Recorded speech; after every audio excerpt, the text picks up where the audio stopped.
السلام عليكم ورحمة الله وبركاته. إليكم موعد وتوقيت والقنوات الناقلة لمباراة الفتح الرباطي ضد الوداد الرياضي.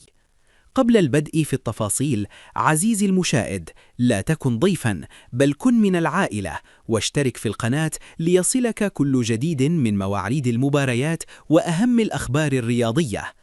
تندرج هذه المباراة ضمن منافسات الدوري المغربي الجولة العاشرة، حيث يلتقي فريق الفتح الرباطي مع الوداد الرياضي في مواجهة قوية ينتظرها عشاق كرة القدم المغربية، حيث ستجرى المقابلة يوم الجمعة 3 أبريل على أرضية استاد الأمير مولاي الحسن. وتنطلق صافرة بداية المباراة ابتداء من الساعة 9 مساء بتوقيت المغرب وتونس والجزائر، الساعة 10 مساء بتوقيت مصر، والساعة 11 مساء بتوقيت السعودية. ومن المرتقب أن تبث المباراة على القناة الرياضية المغربية. إلى اللقاء، وإلى فيديو قادم إن شاء الله.